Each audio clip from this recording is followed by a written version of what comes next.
with introductions? Yep, that's what I'm going to do. So, welcome everyone to the first 20 Michigan Rookie Conference call. My name is Jason Marcassino. I'm a mentor on Team Rush 27. I been involved in FRC a long time now. Started as a student in high school, and then Team Rush in 1997, 98, and 99. I went up to Michigan Tech as a student there, helped to start a team up there, their team 857 Superior Works. And then graduating, I came back downstate for a company called Applied Manufacturing Technologies in Oregon, and out as a mentor for Team Rush there since about 2005. Clint, want to go ahead and introduce yourself?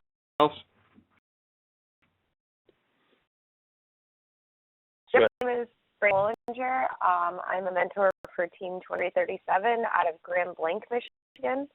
This is our 10th season in FRC. Clint and I started the team back in 2008. My background is in education. I teach preschool, so I do most of the organization, logistics, awards, and planning for our team. So that's my area of expertise. I have been mentoring FRC for 11 years. It's Quentin Bollinger. I'm going my 13th year of doing robotics. A long time ago, back in 2002. Took a break for a little while and then got back involved again in 2007. Helped start the team with Brady in 2008. Ever since. I handle all the robot-related things on our team. I'm also the field coach during matches. I'm also the owner of Robot Space, which is a robot parts and accessories company out of Lapeer, Michigan, that sells parts to FRC team.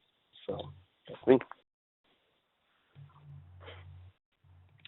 Generally, how these calls are going to go every week is we'll generally send out an agenda within a few days before the call. We'll go through the agenda. We encourage you guys to read over the agenda before calls. This week we didn't send it out, but for our next call we will. We need you to read over the agenda and come up with any questions that you might have about the topics that will be included on the agenda, and feel free to email us. And then each call will kind of go through the agenda, discussing some topics and answering questions for you. So we do this every single week. Start this week, we'll probably next week, skip Christmas break, and then start up again right before build season. Questions. When we set out the minutes for this week, we'll include our email addresses too. So any questions that can't wait until the meeting or the conference call, answers too quickly, free to email any of the three of or all the three of us, and we'll try to do a quick response.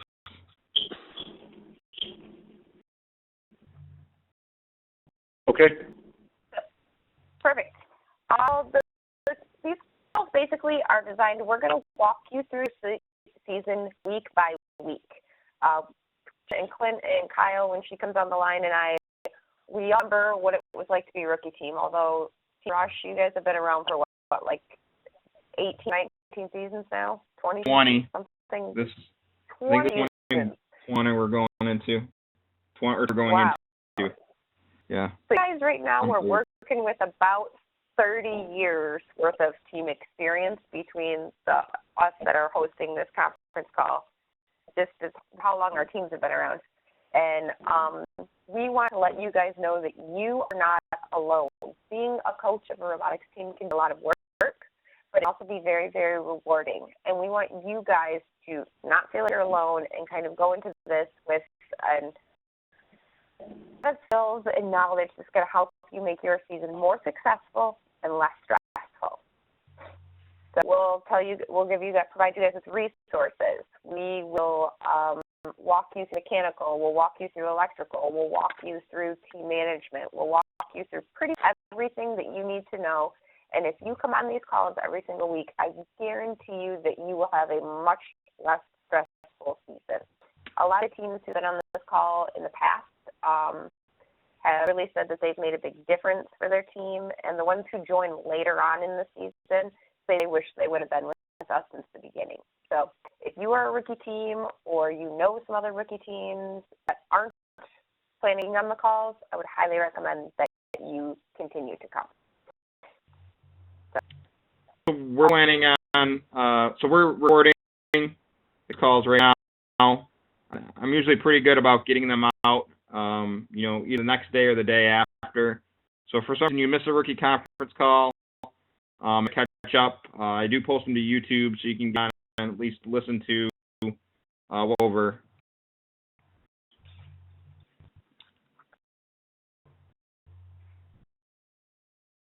That's a resource for you guys. So if you happen to miss a call, being able to listen in, because we type notes every single week and send them out, but we might miss something, or maybe the way that something is said, or just hearing something might be a bit better for you. So you're encouraged to read the notes every single week and then watch the videos that Jason so graciously posts for every single week. So does anyone have any questions kind of about like what the rookie conferences calls are, or what we're going to be doing each week, or any of those kind of things before we kind of get into where you should be at the season right now? I think the conference calls are pretty clear for me. Sure. Awesome. Great. So feel free, if you guys have any questions, feel free to chime in at any point in time if you need clarification, or if you more information on something. We are here to help, so please, by all means, please chime in. So, first task, now that you guys are here, congratulations. You are going to be a first robotics team. You are going to inspire a lot of people. You are going to do a lot of great things, and you're going to impact a lot of people's lives, which is awesome. To be able to do that, you need to have students to inspire and mentors to help do the inspiring. So your first is going to be recruiting students and recruiting mentors.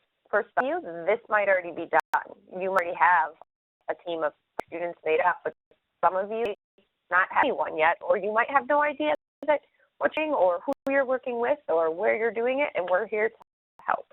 So depending on the size of your school, you're going to want to recruit a team that is manageable for you.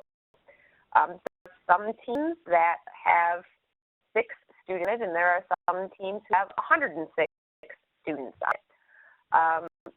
So how many students you allow on your team or recruit for your team is totally up to you.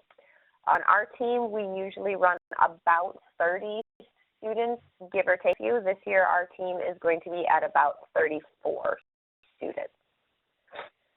And on our team, we have a very, very large high school. We have about 2,700 kids at our high school on Grand Blanc. So we're off from a very large population, but because we are an after-school club, we meet in the evenings. Ours tend to be a little bit smaller. They don't meet at the school, so that has a little bit to do with it. So depending on your meeting and the size of your school, determine maybe you want every single person who's interested on your team on. That would be a great start. That's what we did when we were rookies. Our rookie year, we had 24 students on our team. So, Jason, do you want to talk about how Team Rush does things for recruitment? Yeah, we have about size. I think this year we're up to 35. Again, this is be scared of that number. Remember, this is 20 years of experience talking to you. It's a while to build up your team ranks. We're the team up at Michigan Tech and Houghton. We had 10. So again, first year, if you can get some people interested and have a small group, it sometimes works better to have that smaller group rather than trying to manage a bunch of kids. I'd say at minimum, you probably want about 8 students at minimum, probably. Would you say? That number, because there's certain things you'll do with the competition, right? You'll need people that are going to drive the robot. You need 2 to 3 to be able to do that.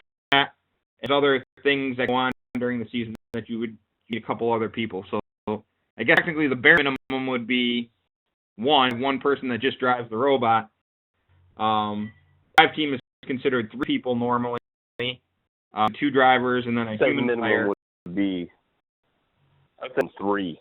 So at least you have a full drive team. Yep. But like I said, always having more people, more hands make work lighter, right? Mm-hmm. So teams can vary, and it just depends on your resources and what you're able to do. So Chime in with a quick question. Yep. I teach at a very, very small school. We've got about 720 kids, K through 12. And my question, I remembered reading somewhere, or maybe through speaking to somebody, catching a bit of information about middle school students being able to be on the team. A number that was a maximum number for middle school students, or is that kind of a gray area? I really need to look at the rules more carefully to get a better idea of what's going on there. I'll definitely say that the Go ahead. Randy? Just saying from like first standpoint, like New Hampshire first, the parent organization is anybody on the FRC team has to be basically not in in high school and less. So it isn't really a bottom section per se. I mean, like you can't have middle schoolers on the team doing other stuff. Now we have not seen the rules for 2017, right? There may be a rule in 2017. The suggested age range is 9 through 12. This program is designed for 9 through 12 graders. Yeah, suggested age range. So there might be a rule coming up in the 2017 season that says, drive team has to be made of 9 through 12 years or something like that. We don't know those rules right now, and if we see that type of stuff, we can bring that up. But for Michigan, however, they do try to push the fact that 9 through 12 is FRC, and whatever your middle school age is for FTC. But to first, the organization, I don't think they really have a cap. There's nothing saying you can't have 7th or 8th graders on the team helping you. Right? Sometimes it'll be easier or more inspiring to them. Got it. I think you're fine if you need to, or you got someone really interested or really advanced at that middle school level and they're able to come up. The team is your team. Do what works for them. You know what I mean? As long as there's not a hard written rule that says you can have an 8th grader drive your robot, then at that point you can have an 8th grader drive your robot. But that's not saying you can't have our son on our team. Our son's going on 6 and pretty much considered a team member, right? He goes everywhere with us. Everyone first knows him for the most part. Consider him a team member. But, no one kicks him out and says, hey, he can't be there with your team. Right? I got okay. Well, I'll keep an eye on the rules. On your official roster, to my knowledge, we've tried through the team information management system, which we'll cover a little bit later in the call. You have to select a grade that they're in, and if you're registering someone for the FIRST robotics program, you can only select 9th through 12th grade. So our advice to team in the past has been you can official and then unofficial team members. Who you say is on your team may not necessarily be who's registered in the system as being on your team, but like Clint said, we have Lucas, who's 6 years old, who travels everywhere with us, and they're not going to say no, you can't bring him with you. They're never going to tell you you can't bring anyone. They won't. Okay. Good to know. Thank you guys very much. The reason I asked is that I've got for the 2017 season, we'll clarify for you. Okay. I'm still working on getting my advisor to work with us, and the advisor that the administration and I feel most comfortable with, their student is in middle school. So we're kind of feel out that situation, but I will pursue more other avenues a little stronger just in case. And it turns out that they can, and there are no rules, which but from the tone of the conversation, it sounds like generally speaking there's not. But just to play it safe, I'll pursue other avenues. We'll go there. Thank you for the information. No problem. So, I mean, in your team, depending on your school, doesn't necessarily have to be only at your school. Some teams also welcome homeschool kids, kids in different groups or organizations. So you organize your team is up to you. Each team is going to be different, and that is probably the best thing about robotics is that there's no way to be a team or to run a team because there's so many options for you. So that's going to have to be something that you and the other coaches on your team and your administration discusses and comes to an agreement about. You might have a community team, you might have a school team, totally up to you. So that's as getting your students. Now you're also going to need mentors. So what definition of a mentor is varies from team to team. On our team, we have a process where people start coming out to our team and then they kind of find their place on our team, and then Clint and I are like, knight them. You are mentor of our team now. Other teams have a mentor application process where the mentor has to fill an application to try to get a quote-unquote job on the team. So you're basically going to need mechanical people, you're going to need electrical people, and you're going to need organization or business people, you're going to need programming people. Right. Now, these jobs can overlap. You might have your mentor who does programming and electrical. You might have your mentor who does mechanical and organization. But those are the basic areas that you are going to need mentors for. I encourage you to start looking at your school or in your community, parents of the students on your teams, maybe where you work. There might be other people who are interested in mentoring, and just kind of get to know people and get a feel for what they'd be interested in doing on your team. So you just don't have to commit to doing it now, but just kind of start putting your feelers out for mentors. Another good place to look is grandparents and retired people. We've got, let's see, at least 3 mentors on our team that are retired. And what's nice about them being retired is they have to go to work every day. They can just do first and come to first when their meetings are, and they're refreshed. Whereas a lot of other mentors, work the full 8-hour day and then come to meetings after school. That's definitely a resource to look at is parents of students, aunts and uncles, anybody that you feel comfortable with, that has some skills, possibly help the team.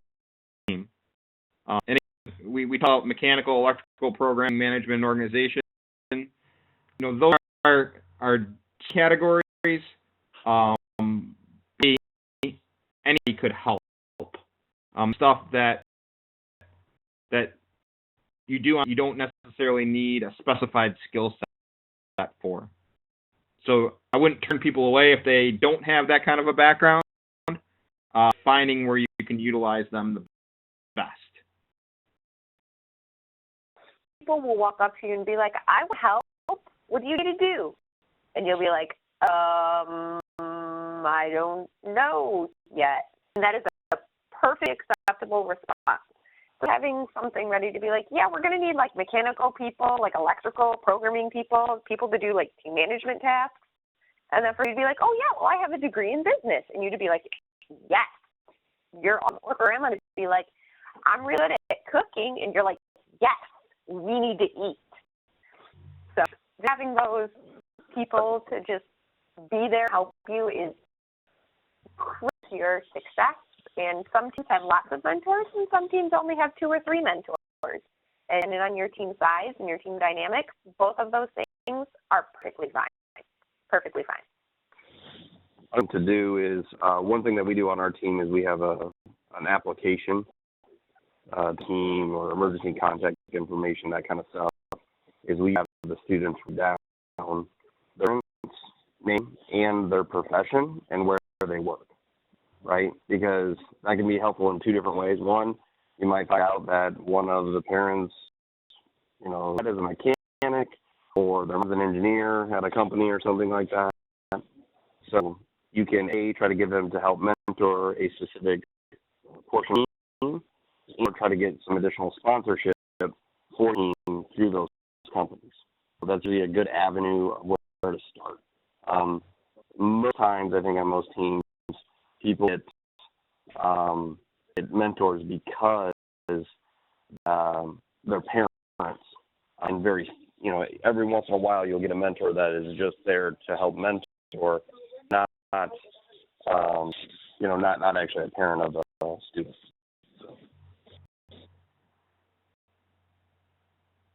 Perfect. Does anyone have any questions about recruiting students or mentors? I'm good. I don't have questions right yet. No, I think I've got a decent handle on it. Thank you. First, so the next thing you're going to want to do is find out who your school representative is if you are not that person. So some of them may be a teacher at the school and you have been assigned the role of congratulations, you're leading the team. So if that's you, then you're great. That's not you, we need to find out who that person is and find out who at your school, even if you are the teacher, is in charge of things. So there's like an online thing that we're going to talk about called the Team Information Management System. And two people are allowed to be the lead coach on it and gain all the access to all the information on there. So you need to find out who those two people are. It might be your administrator, especially if your team was started by Gail Alpert speaking to your administration, then probably one of those people are on there right now. Or maybe your command. Just know who's in charge and who has the authority to make decisions as far as tours, students, and all of that kind of stuff. Just find in charge. It'll help you greatly later. Is there questions on that? And people say, don't be afraid to also ask or request for that. Simple about asking requests for that role responsibility. If the people on this call are going to be the people running the team, leading the team, and the students and all that, you should be on that list of people, right? We heard multiple times of, like the principal or the superintendent is that person in TIMS, and they never go on. They're not ones in the day-to-day operation of the team. So make sure there's, room from the professional side of things is the one there. That way they know when things are due, when awards are due, when students sign up and they're approved, they put rosters, all that kind of stuff. So again, try to get it if you want it, but be careful with great responsibility, right? Comes great responsibility. Right? Do you have any questions on that? That tends through the First Robotics, like firstinspires.org. Yep, we're going to actually cover that in detail next. So, okay, so it's that dashboard right. that I've been working with for a while then. Yep. Yes, the one dashboard. They've actually just gone through and reconfigured everything. They put a whole new skin on it. So nothing is where it used to be. So a lot of us, me especially, will be relearning it to teach it to you guys. So you'll need a login for this. If you don't have one, you need to have one. If you're on this call and you have no idea what I'm talking about, then you need to go to your administration and talk to them about getting access to this, because you have to be invited to be able to participate in it. What it is the dashboard that uses for everything. So you will have your events in here. You will manage your team contacts for your mentors and your students in here. You manage which your parts are. You will get your event registration on here. You will submit for awards on here. Everything that you're going to do as a coach, aside from directly working with your students, will be in this system. So once you get your login and everything. Make sure that you can log in. That's the big thing now. And then in calls, we will kind of go over exactly what you need to be doing in the system each week as far as registering your mentors, registering your students, and registering all that. Now the main thing that you need to do in your team management system account is make sure that you are registered to attend a first kickoff in January. The kickoff is January 7th. That's when we're going to have the big game reveal and find out what our robot's supposed to be and what the game challenge is, and you guys will get your kit of parts, and it will be a very fun and exciting day. And it's January 7th. It's on a Saturday. We will probably on our next call go through detail about what kickoff is, when it is, where it is, what you need to do, what you need to bring, what you need to expect. So, but you need to go make sure that you are registered for a kickoff. If you are not registered for a kickoff, I'm going to highly recommend that you contact Gail Alpert immediately to get your ball rolling on everything that you need to be doing. If you don't know who Gail is, we'll stick her information in the note. She is the president of First in Michigan, and she is phenomenally dedicated to this program, and she has made so many amazing things happen for the state of Michigan and First Robotics, and we definitely would not be where we are had it not been for Gail. So you get to know Gail well. Make sure that when you contact her, you tell her who you are, where you're from, and what your team number is, and she will get the ball rolling for you if you not know what's going on. It's definitely been very helpful for me. Yes, Gail is phenomenal. So do you guys all registered for a kickoff? Do you know where you're going? Yes, Yes. you. Okay, I think University of Michigan. University of Michigan as well. Yep. Okay. Wonderful. Awesome. Sounds like there's a lot of you guys down in that way. Awesome. Actually, some of our team's alumni run that kickoff down there, so that's pretty cool. Your kickoff day, it'll be fun and exciting. Like I said, we'll go through it more next week, but it's great. So just make sure that you guys are in fact registered and that you have it set that your kit will be delivered there. Your kit parts, you'll get a couple boxes with some stuff in it and a laptop and a chest, a bunch of other stuff you're probably not ever going to use. But make sure that that's getting delivered to the same kickoff that you're attending. So those are my advice for you guys. We had a couple kits get lost last year because people thought that they were being sent one place, but they were being sent another. So just double check. It's one of those things that's great to double check. So, I have a quick question. I'm taking a look at. I don't know if you could hear me. My computer's sometimes a little wonky in that regard.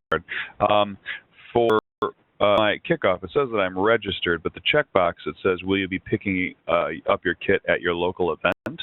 It looked like I can't change that. I think the no button is currently selected.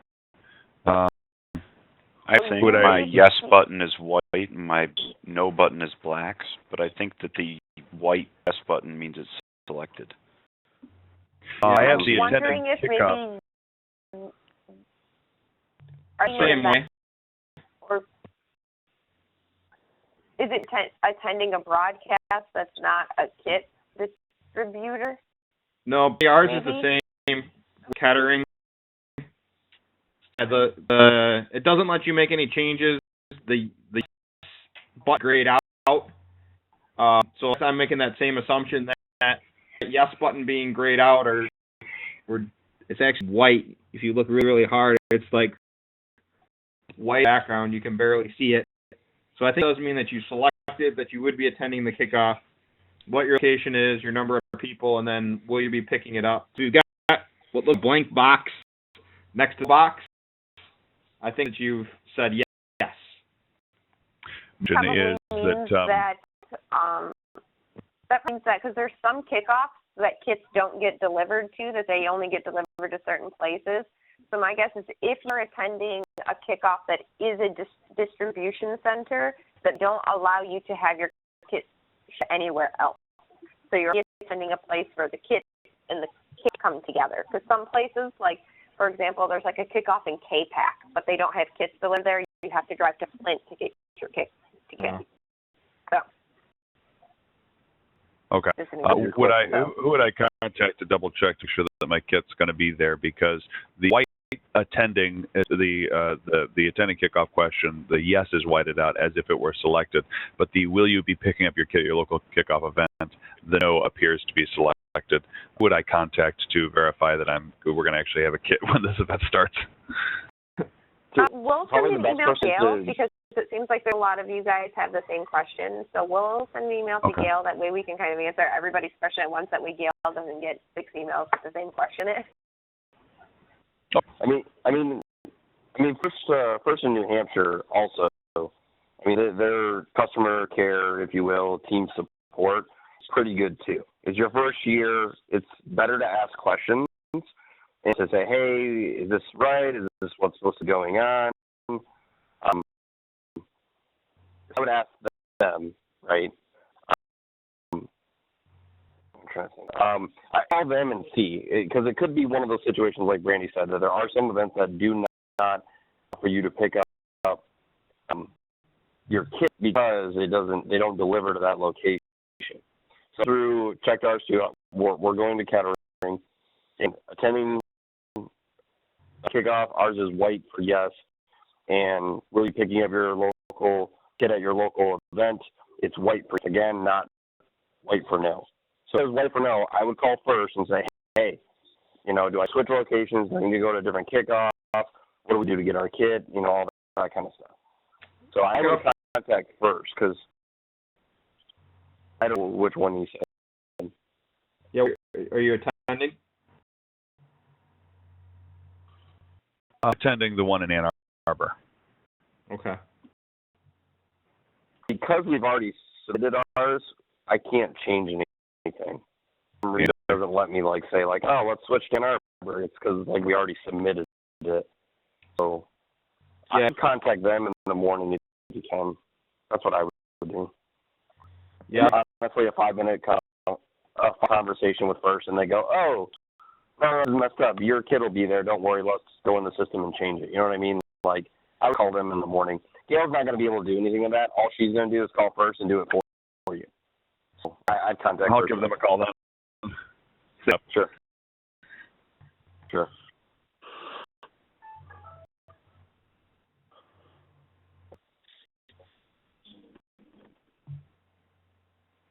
All right. Randy? I will put the contact information in there who you should be contacting. So you'll have notes when we send the notes out. So the next item on our agenda is finding a place to build. If you have a classroom or a workshop at your school, that's great. It's a great place to start.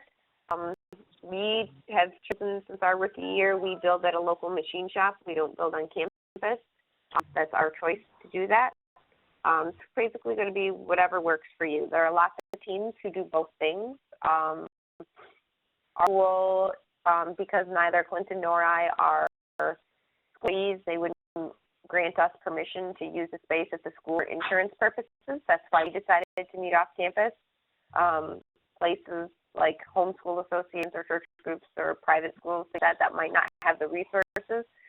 Campus might be a good for you, but there are lots of teams who have phenomenal facilities at their school, and there are lots of teams who, have a locker in the corner of the wood shop, and they make that work for them too. So as long as you have a place to build, where you need to start right now. Jason, I want to talk about what you guys do. Space at the high school. Weird bar build. It was the old wood shop. We've kind of done some different and stuff in there to do work. When I started the team up in Houghton, I worked out of the Houghton High School wood shop. Basically, like Brandy said, we had a closet. So at night we kind of had to pack all our stuff and put it away in the closet. And then we could bring it back out, do what we need to do, and then pack it back up the next night. Work fine.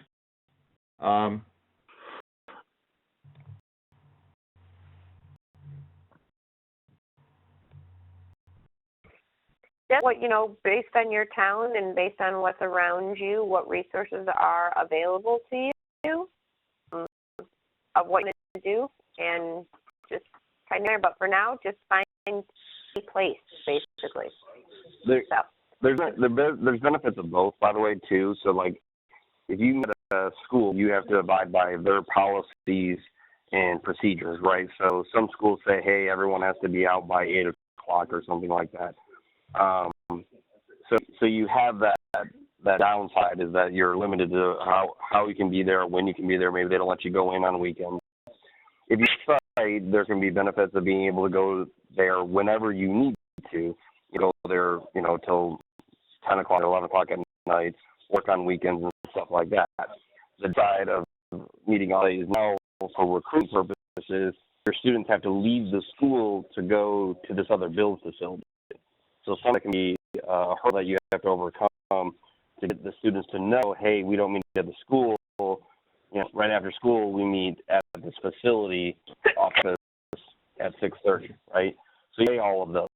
We have found that it's better for us as a team, not necessarily you, but for us to meet off-site. It gives us a lot more flexibility gives us better access to machinery that the school doesn't have. Space, storage, we have more here than we would at the school. So. And you do the exact opposite, right? You meet off campus in the evenings and you meet at school in the afternoons, right? Yep. So it's work. Just if it's best for your situation.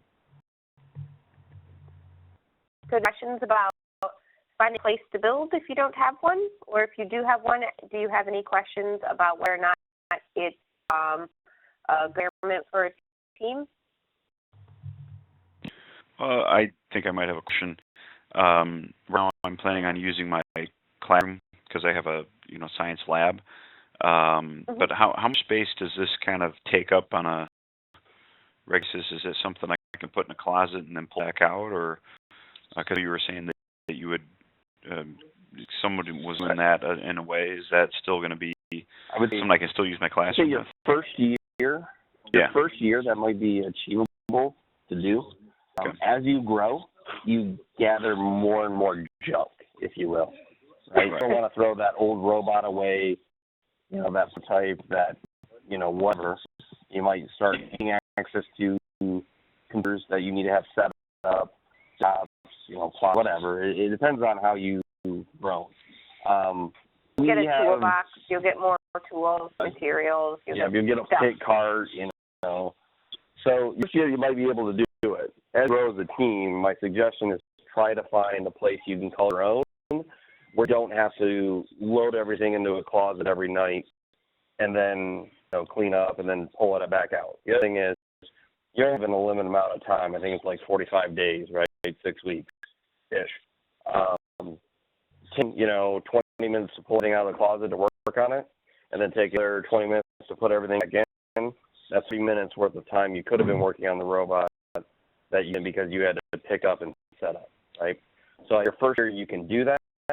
In the long term down the road, you're going to look at trying to find, maybe a room that's not being used at the school that you have access to all the time, leave everything set up, and maybe even have a key to it so only you can get in there when you need to get in there.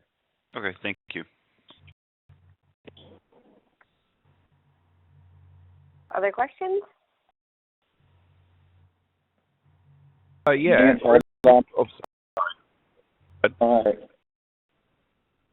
Currently, we do not have a team. We, you speak about being signed up for some various and such. We are just this is the first exposure to this program. So that we can get our guidance is greatly appreciated. So, otherwise, I'm just going to sit back here and just kind of listen to the conversation and extract as much as I can. Okay. I mean, if you guys are just getting started, that's great. So these tasks that we're talking about tonight apply to as well. You need to find out what students are going to be your team, what mentors you're going to have, or teachers you have teaching them, and find out who your person is at your school. If that's you or your administrator, your principal, or whoever it is, so that you make sure that you're signed up for your kickoff.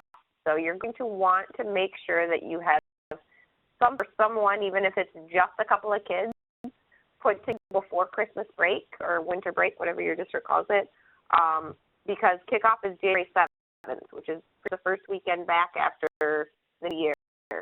So you're sure that you kind of get the ball rolling before Christmas break starts so that everyone knows where they're supposed to be and when they're supposed to be there first thing back from break.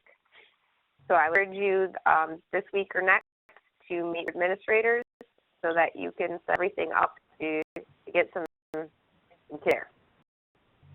That would be step one for you.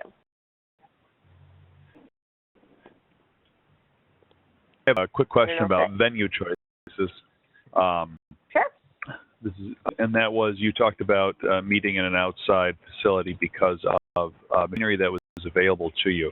What kind of machinery are we talking about use for? Or is it something that's extremely advanced, only something that teams that have been doing this for a while get into? What's the... So currently I in will FRC, say it has... go ahead. I was just going to say that I will say that it has very little to do with how long you've been a team and very little or very much to do with the mentors and students that you have on your team. So we have at our facility is I will say advanced machining, but if we have the mentors and students capabilities to do it, then the machinery would be rendered useless.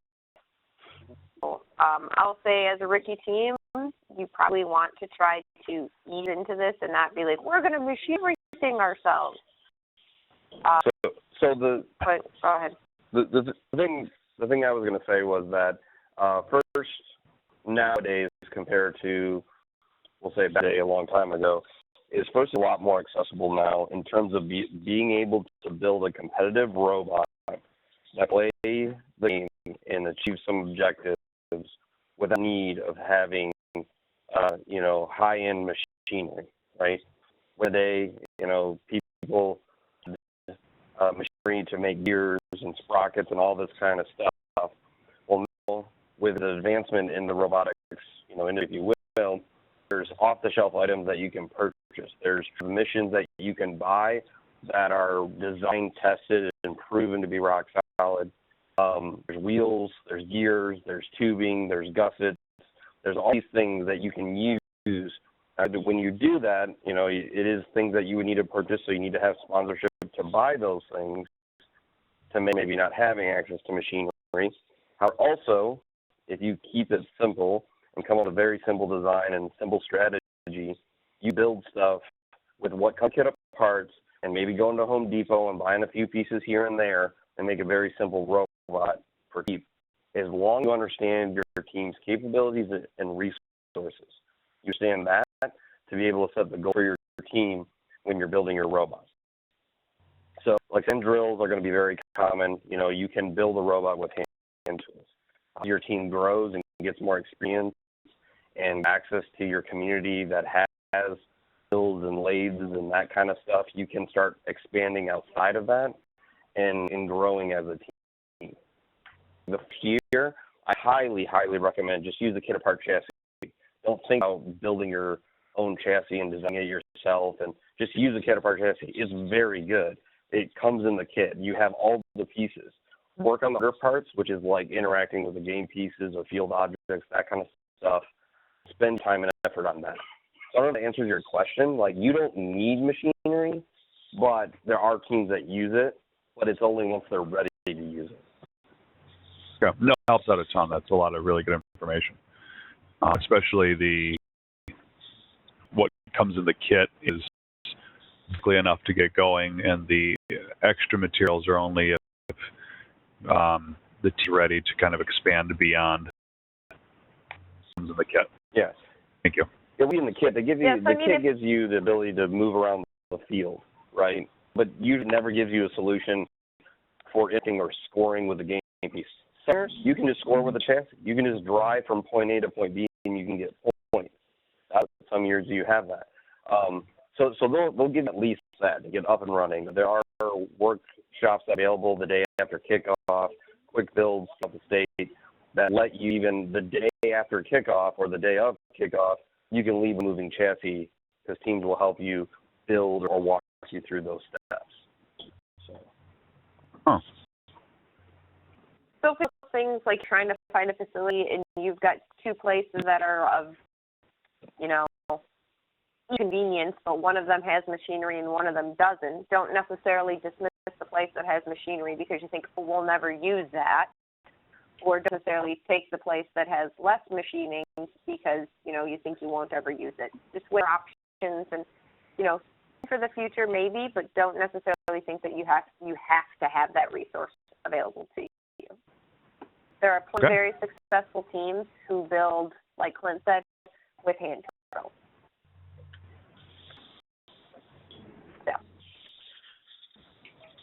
And anyone else have any questions? One more that was coming up a little second ago.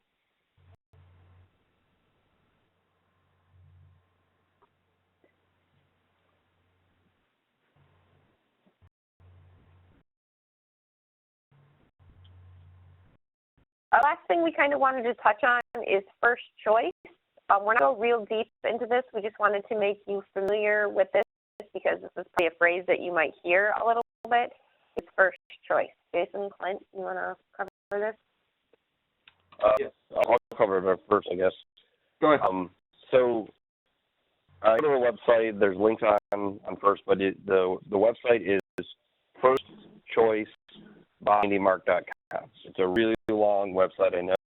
We'll put links of the show notes of the conference call. We'll put the notes there. But that allows for you, it's part of your kit of parts. In terms, you are given a certain number of credits. I don't recall what the first round of credits are totaled, but you certain number of credits, and you can say things that your team doesn't have or something. Like a good one that's always in there is a multimeter. If it doesn't have a multimeter because you're a rookie team and you have that tool, every team should have one. You can spend, 20 points or 50 points to say, hey, we would like to have a multimeter. Now, First Choice right now has already had its one priority list where people pick their priority. Now, you could go to that soon, set up your account. You got to make sure you log into Tim's, your username and passcode for First Choice.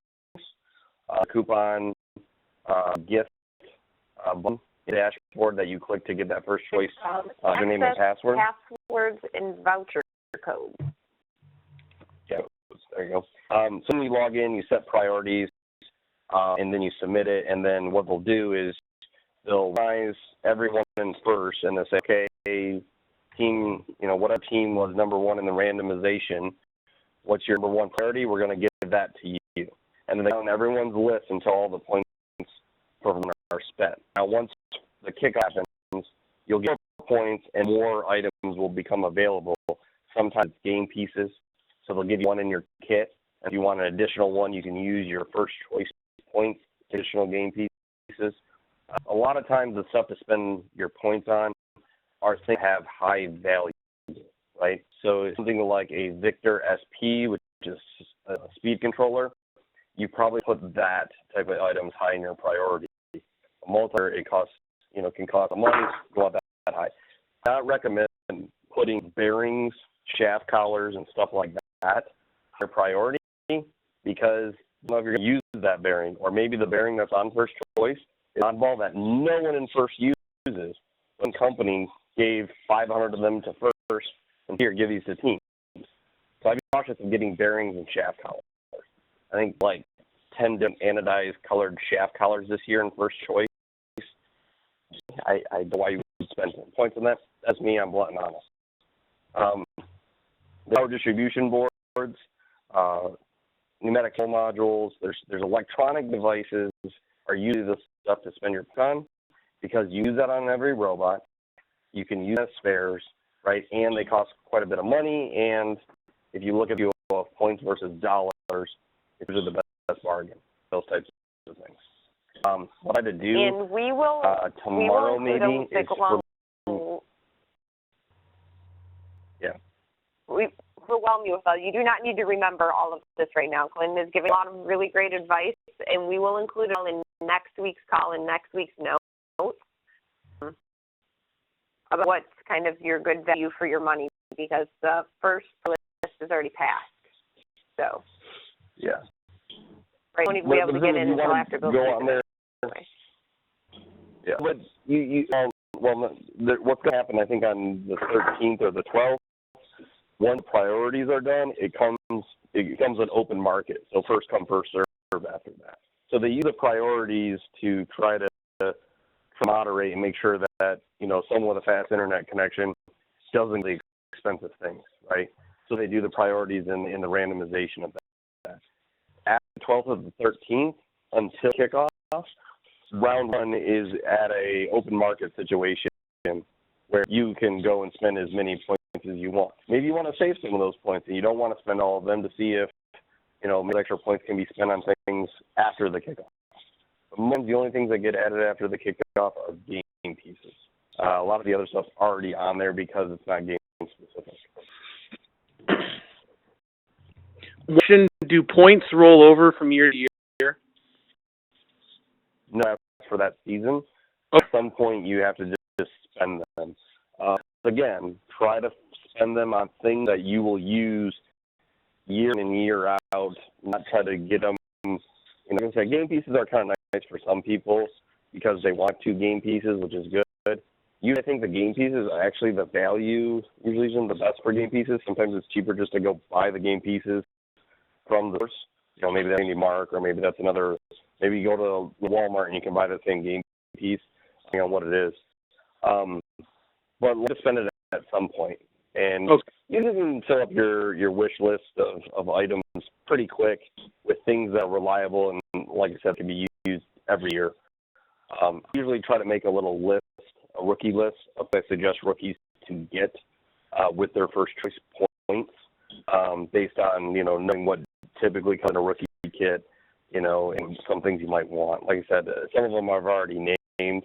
I would say there's probably like a good 10 every rookie should put on there, and if they're still available, get some of them. Very careful in the notes.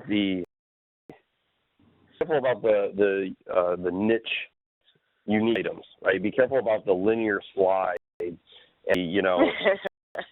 what's the conductive 3M material? Like, ooh, maybe this game has something to do with conductivity. Like, be careful with those things because sometimes they're just red herrings. Because the way First Choice works is donate a number of items. They want you to first, but they can't donate 3,000 for every team to have. They only are willing to donate 500. So it was created so those companies could donate 500 and have kind of teams pick it who want it. That's why it was created, right? So be careful because some companies just want their product there to be advertised more or less, and not a thing that you're necessarily going to use every year. Thank you. Okay. So I put pasted some stuff from the list that we had from last year in the conference calls. If you just want to review it and add to that. Sure. For the most part, I think it's going to be the exact same from stuff that it was last year's. Because like I said, it's the stuff that you can use every year. There might be 1 or 2 other things that I think new this year. I think measuring tools. It looks like there's a decent set of like micrometers and calipers that are on there that look pretty nice. First, if you don't have one of those, I know our team, we use them all the time. It's only like 50 points. We put that on our list of things to want. So yeah, I'll review it and we can submit that to you guys. Okay. The other thing too is if you're trying to go to First Choice right now, for some reason, at least on my end, it looks like it's down. So I don't know if they're updating it. So. Yeah, if they're up there changing it, because like Clinton, I think on the 6th, right, they collected the priority list, so they're probably processing that now, and then I update the quantities on what's left over for the open market. Opens the 13th or 14th. Yeah, Clint was saying get stuff that you're going to use year over year. The multi you're going to use indefinitely. The components you're going to at least use for the next 3 years, because the control system is on a 5-year rotation. I guess see any reason why we wouldn't use it beyond that, but it kind of was up for bid again in another 3 years. So think the power distribution board, your volt regulator modules, your pneumatic control modules, speed controllers would be what I would focus on. That's what we kind of say in the list. Do they get a laptop with their rookie kit? The rookie kit has come with a laptop. Okay. It has come with a laptop. But there is one on first choice. Yeah. I put a list. It's but, like, yeah. my opinion on that. Yeah. My personal opinion on it, if you already have access to other laptops because your student or mentors or school have decent laptops, I wouldn't recommend getting the laptop on first choice because it's probably not the greatest. From a school or something like that might have low resources, they don't have a lot of tech at school available to you, that kind of stuff. Maybe consider getting the laptop. Even if you get that laptop and you get one in your kit, not 2 laptops, that's good because one of them can be for your driver station, the thing that controls your robot and drives out, so that has to be on the field for your robot to connect to the field. And then the other one can be used as a programming laptop. You want to try to avoid having your programming laptop and driver computer the exact same one in case something happens. So, yeah, some of our programming mentors.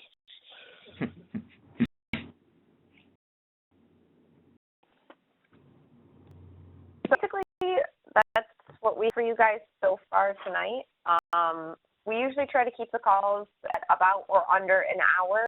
They say about, I would say, 45 minutes to an hour. We're a few minutes over tonight just because it's this one, and we have a lot to tell you guys because we're excited to meet you. So do you guys have last questions? I guess we're going to go week by week with your build progress milestones, your team organization milestones, help you with your mechanical, electrical programming, team management needs.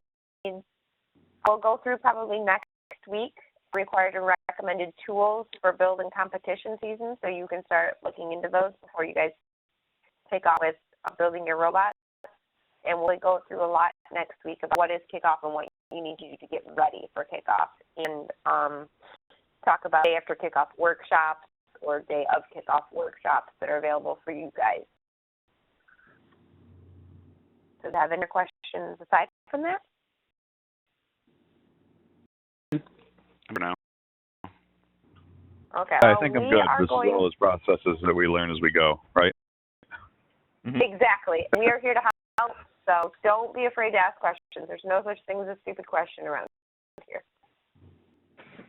We've all been in your shoes. I will.